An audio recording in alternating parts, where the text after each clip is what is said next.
네, 오늘 할렐루야 찬양대 찬양을 듣는데 마치 무슨 연극과 뮤지컬 보듯이 찬양의 가사뿐만 아니라 얼굴 표정까지 정말 긍휼히 여기지 않을 수 없게 그와 같은 찬양이었던 것 같습니다. 감사합니다. 자, 많은 분들의 기도와 헌신 속에 위임 감사 예배를 잘 마쳤습니다.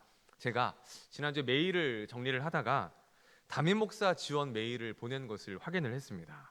작년 3월 11일에 이사람교회로 담임 목사 지원 서류를 보냈는데 딱 1년 만에 위임식까지 하게 되리라고는 정말 생각도 하지 못했습니다. 이 모든 것이 하나님의 은혜임을 고백합니다. 또 먼저 서울에서 가장 좋은 교회인 예사랑교회의 담임 목사 또 당회장이라는 이 귀하고도 영광스러운 직을 맡겨주신 하나님께 영광을 돌려드립니다. 그리고 장로님들과 우리 권사님들, 안수 집사님들 또 모든 성도님들께도 감사의 말씀을 드립니다.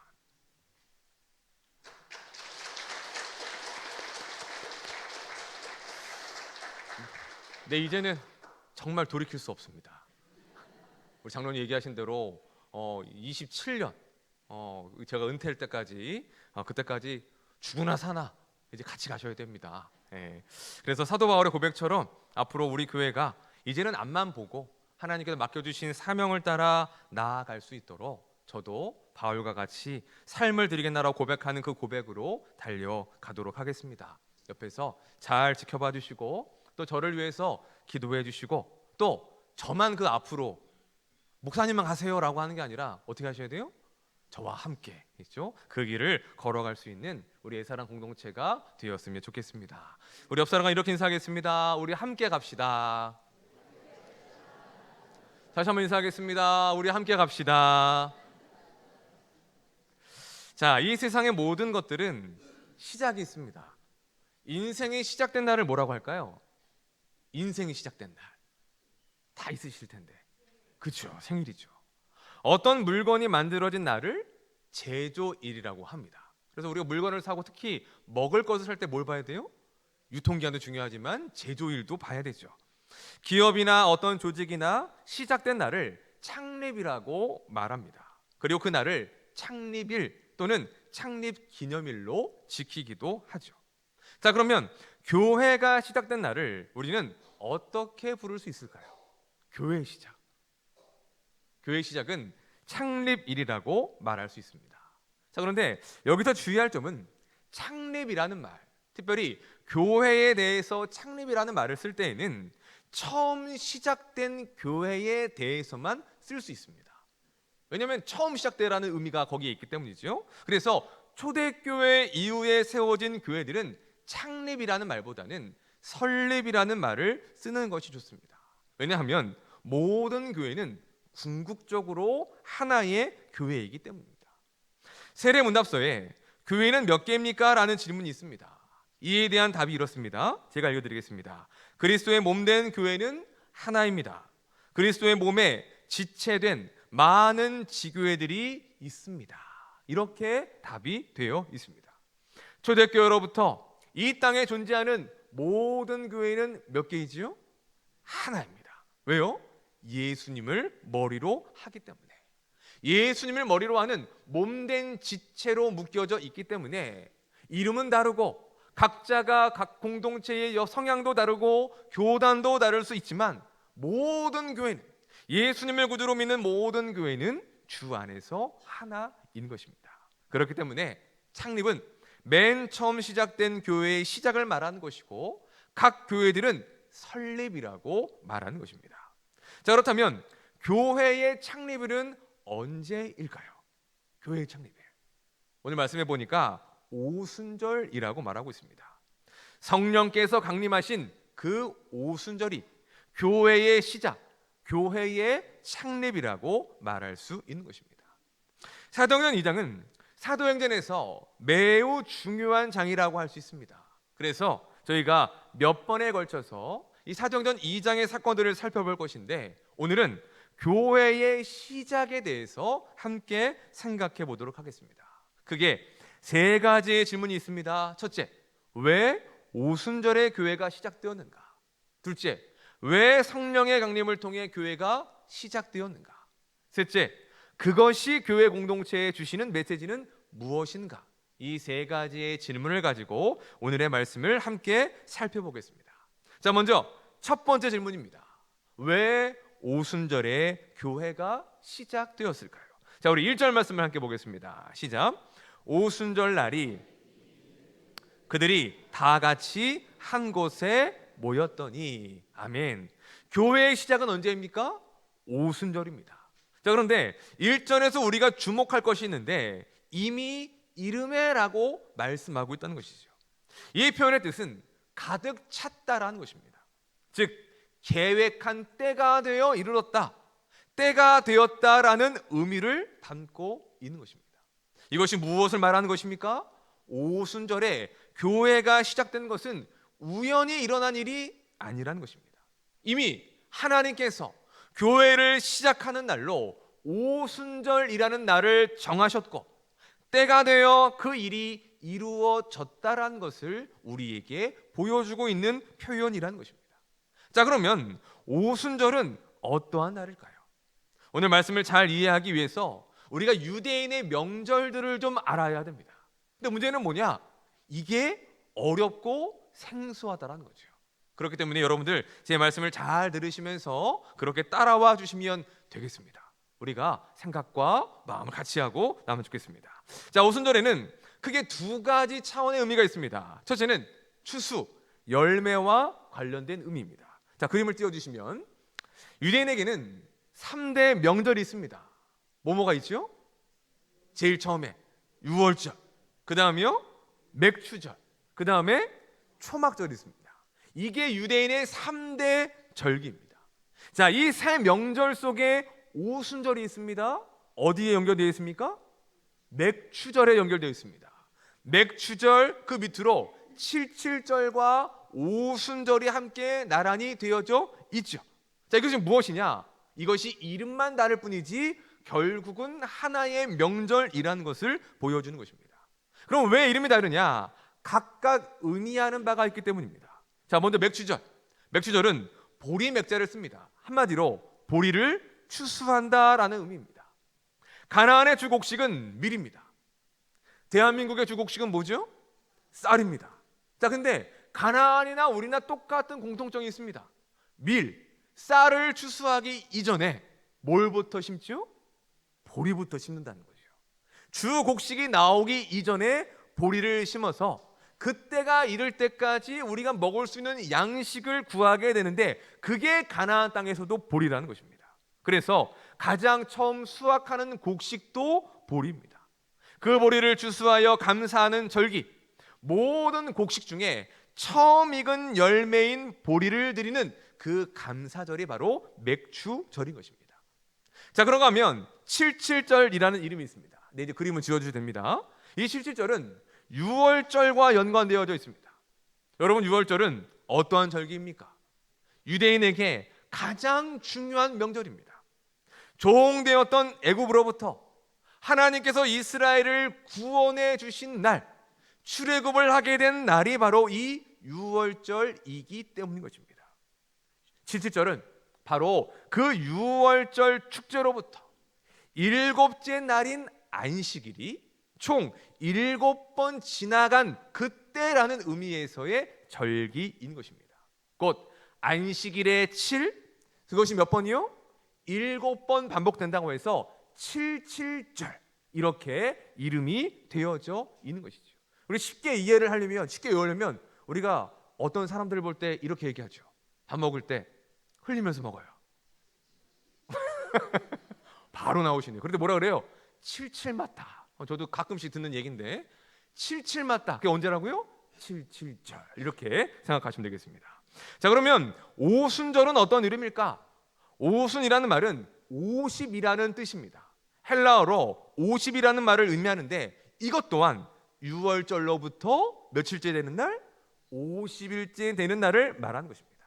그래서 칠칠절은 히브리 구약의 표현이고 오순절은 헬라 신학적 표현이라고 이해하시면 되겠습니다.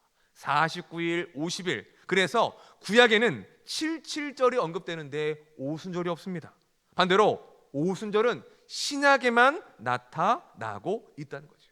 자, 정리해 보면 맥주절은 보리 추수와 첫 열매를 드리는 의미에서의 절기입니다. 칠칠절과 오순절은 유월절 다음 며칠이요? 50일째 되는 날이다라는 의미를 가지고 있음을 알 수가 있습니다. 자, 여기까지 이해되셨죠? 자, 그러면 그 다음에 우리가 한 가지 더 알아야 될 절기가 있는데 바로 초실절입니다. 초실절. 자, 우리 출애굽기 34장 22절 말씀을 보겠습니다. 시작. 새말에는 수장절을 지키라. 아멘. 여기 보면 77절 곧 맥주의 초실절을 지키라라고 말씀하고 있습니다. 즉 이 초실절이라는 것이 맥주절과 연관이 있다는 것입니다. 여러분, 초실이라는 말이 뭡니까? 첫 열매라는 의미입니다. 즉 초실절은 첫 열매를 드리는 날이다라는 것이죠. 맥주절은 보리를 추수하는 날이라고 했습니다. 그러면 언제나 뭔가를 추수할 때 가장 먼저 추수하는 날이 있겠죠. 추수하는 열매가 있을 것입니다. 가장 먼저 추수한 보리를 드리는 날이 언제냐? 바로 초실절이라는 것입니다. 그야말로 전체 중에 첫 열매를 드린다라는 의미가 담겨져 있는 절기라는 것입니다. 반면 맥주절은 그 초실절 이후에 이스라엘 땅의 각자의 땅에서 대대적으로 추수가 일어납니다. 그리고 각자의 땅에서 처음 것을 하나님 앞에 드리며 감사하는 날이 언제입니까? 그게 맥주절이라는 것이죠. 초실절이 추수의 시작을 알리는 절기라고 한다면 맥주절은 본격적인 추수와 그 완성을 말하는 날이다라고 말할 수가 있는 것입니다. 자, 지금 우리는 구약의 절기들을 지키지 않습니다. 그리고 또한 제사 또한 드리지 않습니다. 왜냐하면 그 모든 절기와 구약의 제도들은 무엇을 상징하는 것이냐? 이 땅에 오실 예수님과 예수님이 행하실 모든 사역들을 상징적으로 보여주는 그림이기 때문인 것입니다.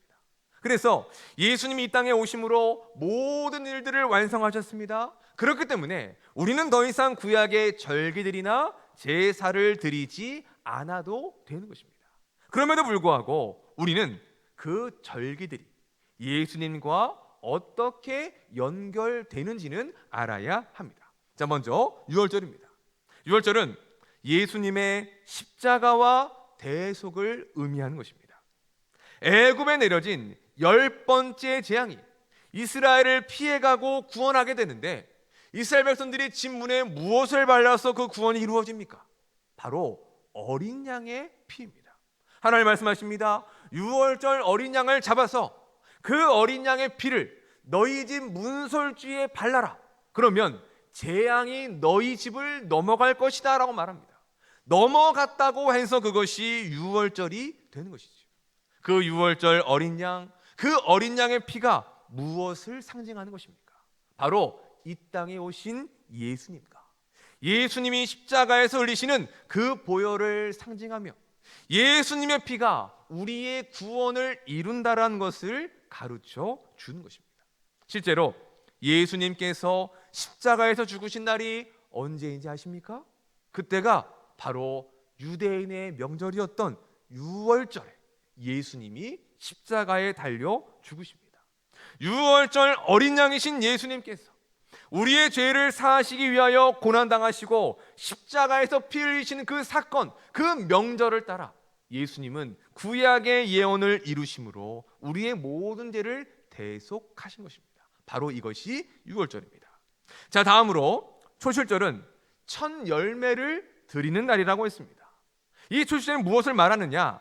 모든 믿는 자들의 부활의 첫 열매가 되시는 예수님의 부활을 상징한다는 것입니다. 자, 우리 고린도전서 15장 20절 말씀 보겠습니다. 시작. 그러나 다시 살아나사 잠자는 자들의 첫 열매가 되셨도다. 아멘. 예수님의 무엇이 되십니까? 첫 열매입니다. 첫 열매가 한문으로 뭐라고요? 초실. 초실. 예수님은 초실절에 부활하셨고 그래서 예수님을 믿는 모든 자들의 부활의 첫 열매가 되신다는 것입니다. 여기서 우리가 유월절 그리고 어디까지 갔어요? 초실절까지 갔습니다. 이제 뭐가 남았습니까? 맥추절이 남았죠. 자, 그렇다면 오순절은 예수님과 어떤 관련이 있느냐? 오순절은 맥추절입니다. 본격적인 추수와 수확의 절기이죠. 곧 오순절에 교회가 시작되는 이유는 첫 열매가 되시는 예수 그리스도를 시작으로 이 땅에 대대적인 추수와 수확, 곧 구원받는 하나님의 백성들이 이제는 교회로 몰려들고 교회로 부르시게 된다는 것을 보여주고 있는 것입니다. 여러분, 그 일이 무엇을 통하여, 어떤 공동체를 통하여 이루어집니까? 바로 교회라는 것이죠. 하나님의 부르심을 받고 추수의 열매가 된 이들, 이제는 그들이 예수님의 증인이 되는 것입니다. 예수님의 증인된 자들이 이제는 모든 민족과 땅끝에 이르러 복음을 전함으로 대대적인 구원의 추수가 시작된다는 것을 알려주시기 위하여 오순절에 교회가 시작되는 것입니다. 자, 그러면 두 번째는 언약과 관련된 의미가 있습니다. 오순절은 하나님께서 시내산에서 모세를 통해 이스라엘과 언약을 맺으시고 율법을 주신 날이었다라는 것입니다. 자, 우리 출애굽기 19장 1절 말씀을 보겠습니다. 시작. 이스라엘 자손이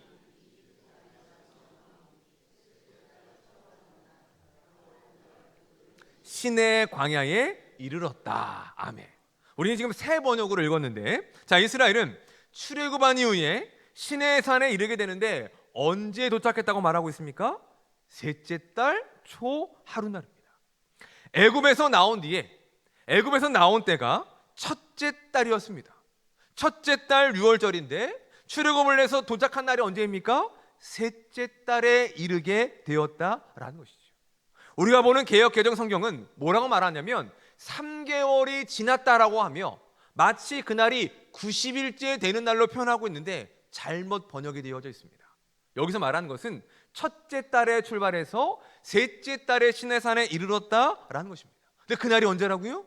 오순절, 즉 6월절로부터 50일째 되는 날, 시내산에서 이스라엘이 하나님과 언약을 맺고 율법을 받게 된다는 것입니다.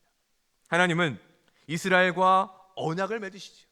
이스라엘이 하나님의 나라가 되고 하나님의 백성이 되고 이제 하나님께서는 이스라엘의 하나님이 되신다라고 하는 약속이 이루어지게 되는 것입니다. 그리고 하나님께서는 법을 주심으로 거룩한 하나님의 나라의 법도로서 너희는 앞으로 이 법을 지키며 살아가야 한다라고 그들에게 율법을 허락해 주신 것입니다. 곧 이스라엘이 하나님의 백성이 되었던 날, 하나님의 법인 율법을 받은 날이 바로 오순절이었다는 것입니다. 그렇기 때문에 오랜 시간이 지난 이후에 오순절에 교회가 시작되는 것입니다. 왜냐? 교회가 어떤 공동체입니까? 하나님의 부르심을 받은 하나님의 백성된 공동체이기 때문인 것입니다.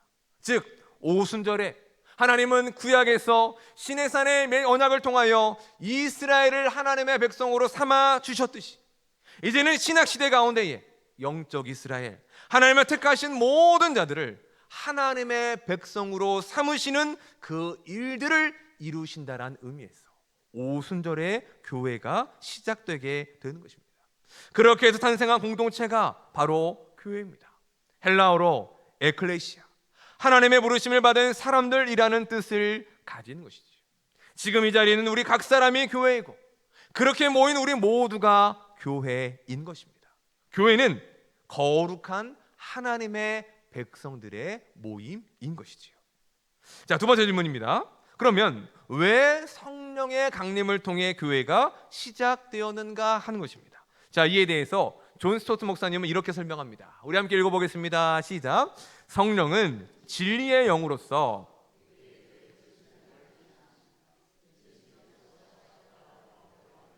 이루신 구속의 은혜가 시대와 공간을 넘어 모든 택함 받은 자들에게 흘러가게 하시는 것이 성령의 역사이다. 성도는 있을 수 없으며 성령이 없는 교회는 죽은 것이다. 자, 왜 오순절에 교회가 시작되었다고 말했습니까? 추수와 열매의 의미에서 보면 대대적인 추수, 대대적으로 구원받는 이들에 대한 구원이 일어난다라는 것을 보여주기 위함이었죠. 언약과 관련된 의미에서 보면 모든 민족을 하나님의 백성으로 삼으시는 일들이 시작되었다라는 의미에서 오순절의 교회가 시작된 것입니다.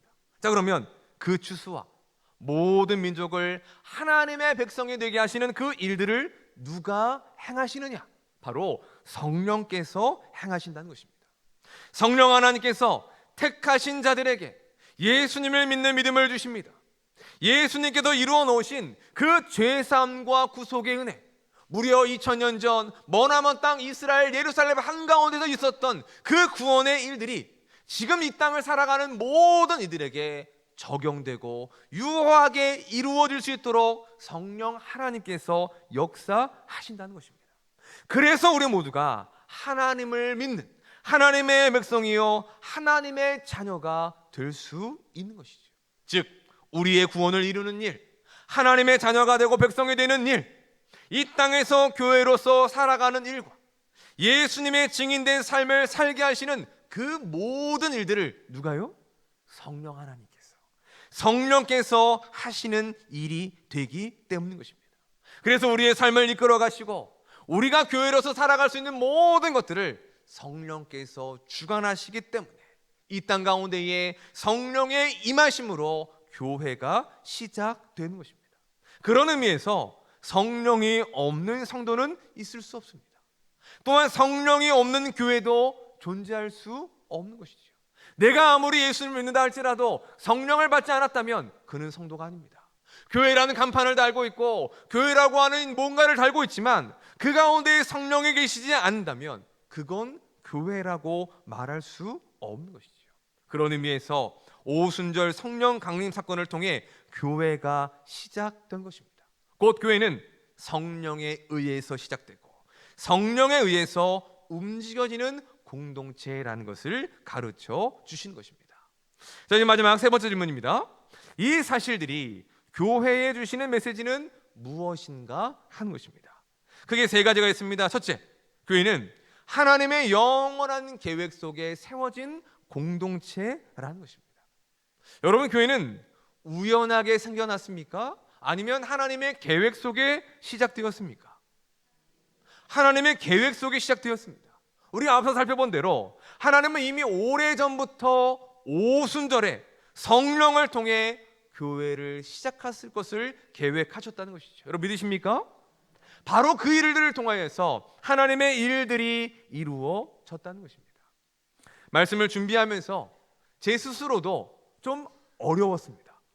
구약의 절기들을 다 통틀어하면서 하나님의 말씀을 연구하는 것이 이해하는 것이 쉽지 않았습니다. 근데 저는 또 뭘 해야 돼요?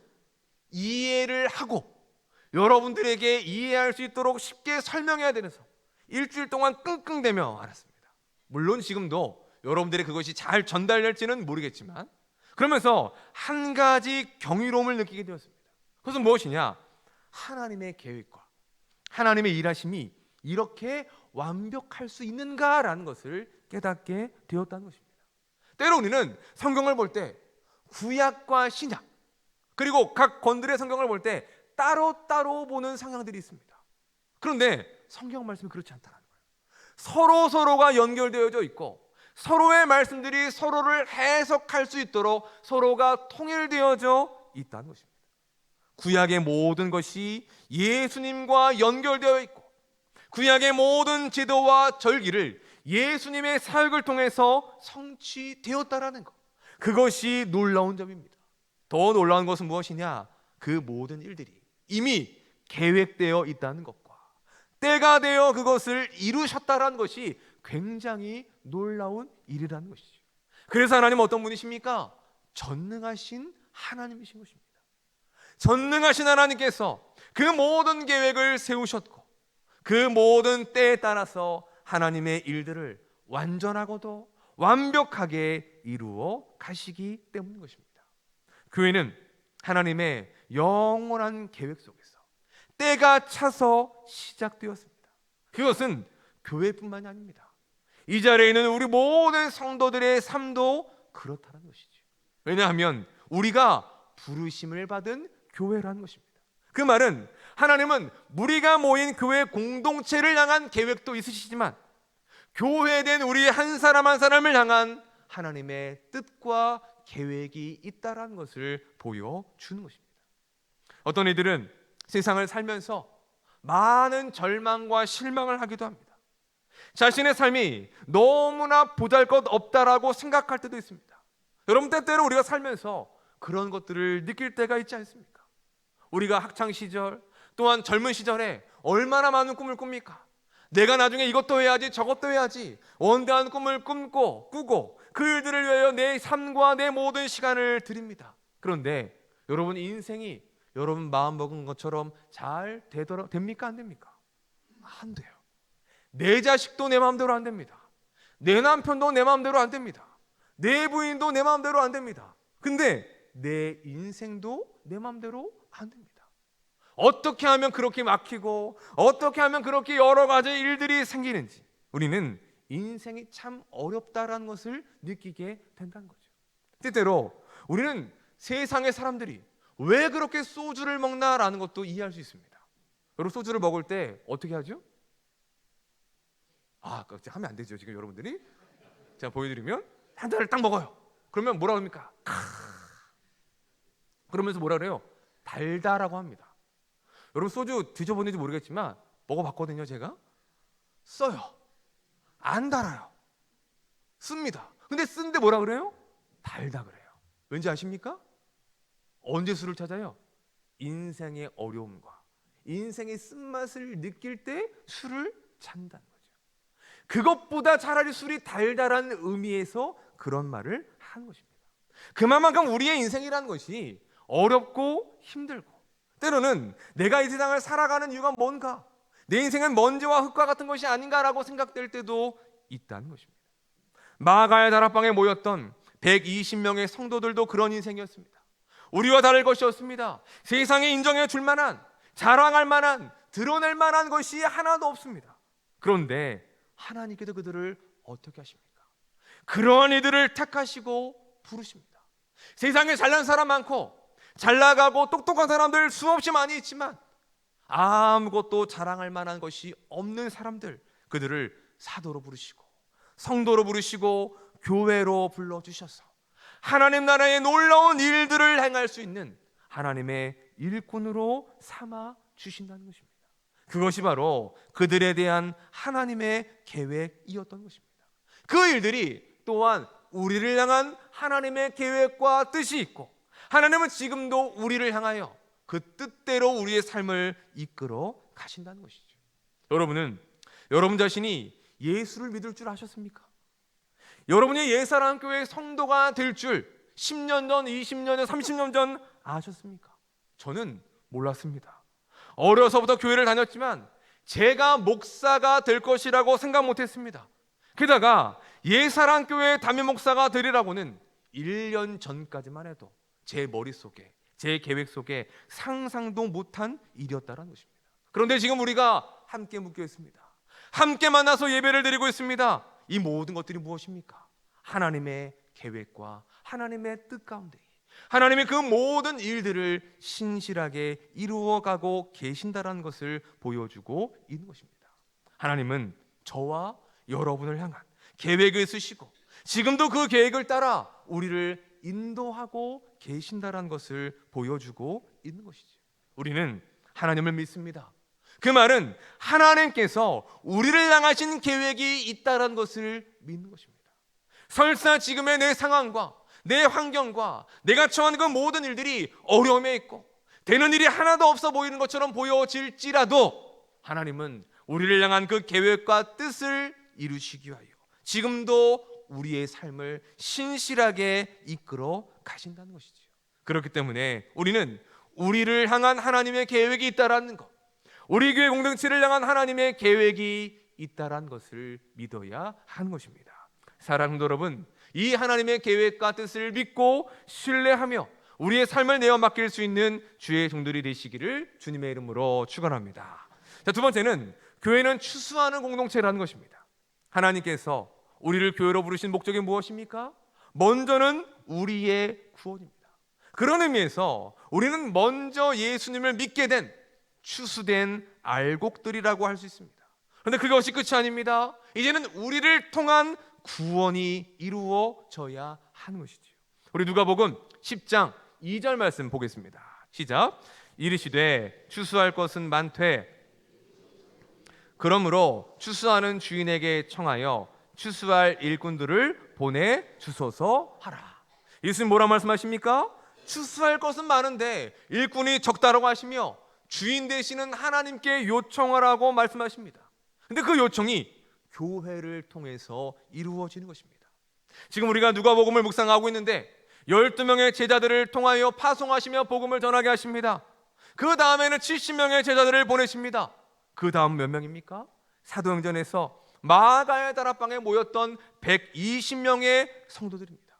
그들 모두가 추수된 알곡들이 되고 또한 하나님의 그 구원 계획을 따라 추수할 일꾼들이 되는 것입니다.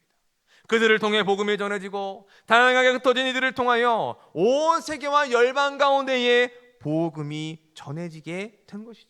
그렇기 때문에 교회는 무엇보다 추수하는 공동체가 되어야 하는 것입니다. 예수님의 재림을 기다리는 증인으로서 또한 추수하는 일꾼으로서의 사명을 감당할 수 있어야 한다는 것이죠. 그리고 마지막 세 번째, 교회는 성령 공동체입니다. 교회는 성령에 의해 시작되었고 성령에 의해 움직이는 공동체입니다.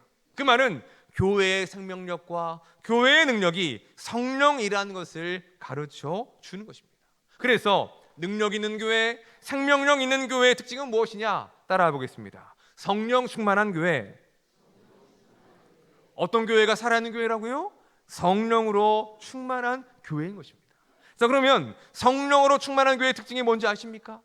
각종 은사와 방언과 이런 것들이 나타나는 것, 그것도 하나의 현상이고 증거일 수 있습니다. 그러나 가장 중요하게 성경이 얘기하는 말은 뭐냐? 바로 하나됨입니다. 서로 다른 이들이 모였는데 온전히 하나 되는 것, 공동체 안에 평안이 있고 화평이 있고 사랑으로 온전한 하나 된 공동체야말로 성령으로 충만한 교회라는 것입니다. 우리 에베소서 4장 3절 말씀 보겠습니다. 시작. 평안에 매는 줄로 힘써 지키라. 아멘. 성령께서 교회에 무엇을 행하셨습니까? 줄로 묶어 하나가 되게 하셨습니다. 우리 모두를 하나로 묶어주셨다는 것이죠. 근데 그 줄이 어떤 줄입니까? 평안의 줄입니다. 화평과 화목이라는 말입니다. 곧 평안의 줄로 우리를 하나로 묶어주셔서 온전하게 하나 되게 하시는 것이 성령의 역사라는 것입니다. 곧 성령으로 충만한 교회는 온전한 하나됨이 있는 교회, 평안과 화평과 평화가 있는 교회야말로 성령으로 충만한 교회라는 것을 가르쳐 주고 있는 것이죠. 바라기는 우리 교회 공동체가 이 마지막 때에 추수하는 공동체요, 성령으로 하나 된 공동체가 될 수 있기를 주님의 이름으로 축원합니다. 말씀을 정리하겠습니다. 오늘 우리는 교회의 시작에 대해 살펴보았습니다. 왜 오순절의 교회가 시작되었습니까? 우리 함께 읽어보겠습니다. 시작. 오순절은 첫 열매가 되시는 영적인 추수의 절기이고 삼으시는 절기이기 때문입니다. 자, 두 번째, 왜 성령의 강림으로 교회가 시작되었습니까? 또 읽어보겠습니다. 시작. 성령은 모든 자들에게 흘러가게 하셔서 하나님의 백성이 되게 하시기 때문입니다. 성령이 없이는 성도도 교회도 있을 수 없습니다. 자, 마지막, 그 사실들이 교회된 우리에게 주시는 교훈은 무엇입니까? 시작. 첫째, 교회는 하나님의 영원한 계획 속에 세워진 공동체입니다. 둘째, 셋째, 교회는 성령 공동체입니다. 여러분 믿으십니까? 사랑하는 여러분, 하나님은 우리를 교회로 부르셨습니다. 다른 무언가가 아니라 우리가 교회입니다. 특별히 하나님은 우리를 예산한 공동체가 되게 하셨습니다. 또한 저를 이 예산한 공동체의 일원이 되게 하셨습니다. 불과 몇 년 전까지만 해도 알 수도 없고 전혀 관계없는 사람들이 함께 묶여 공동체를 이루고 있는 것입니다. 왜 그러셨을까요? 하나님의 뜻과 계획이 있기 때문입니다. 그 뜻과 계획이 온전히 무엇인지는 알 수 없습니다. 어떻게 우리를 사용하실지, 우리를 어떻게 이끄실지 알 수 없습니다. 다만 우리가 해야 될 일은 하나님을 믿는 것입니다. 뜻과 계획대로 우리를 가장 좋은 길로 인도하실 하나님을 믿는 것, 그리고 교회된 우리에게 주어진 그 사명을 따라 살아가는 것입니다. 그 사명이 무엇입니까? 추수하는 공동체, 성령의 충만함으로 하나 되는 공동체를 세워가는 것입니다. 바라기는 하나님의 영원한 계획이 교회된 우리를 향하여 있음을 믿고 지금도 그 계획을 신실하게 이루어 가시는 하나님을 신뢰할 수 있는 우리 모두가 되시기를 주님의 이름으로 축원합니다. 그 믿음으로 우리에게 주어진 추수하는 일꾼의 사명을 감당하고 성령의 충만함으로 하나됨을 힘써 지켜나가는 우리 복된 예사랑 공동체가 되기를 주님의 이름으로 간절히 축원합니다. 기도하겠습니다. 하나님 감사합니다. 오늘의 말씀을 통해서 왜 오순절에, 왜 성령의 강림을 통해 교회를 세우셨는가를 우리가 잠시 생각해 보았습니다. 교회의 시작은 우연이 아니라 영원하신 하나님의 계획과 섭리 가운데 이루어졌음을 믿습니다. 그 섭리를 따라 예사랑 공동체를 세우시고 우리를 부르셔서 하나 되게 하여 주심을 너무나도 감사합니다. 지금도 하나님은 그 계획에 따라 우리 교회를, 우리 한 사람 한 사람의 삶을 인도하시는 줄로 믿습니다. 그 믿음으로 우리의 삶을 하나님 앞에 맡기고 교회된 우리에게 주어진 추수하는 공동체, 성령으로 충만하여 하나 되는 우리 공동체가 될 수 있도록 인도하여 주옵소서. 한 주간을 살아가는 동안에도 하나님의 이끄심을 믿고 주어진 삶의 자리에서 주의 뜻을 이루어가는 귀한 삶을 살게 하여 주옵소서. 감사하며 예수님의 이름으로 기도하옵나이다. 아멘.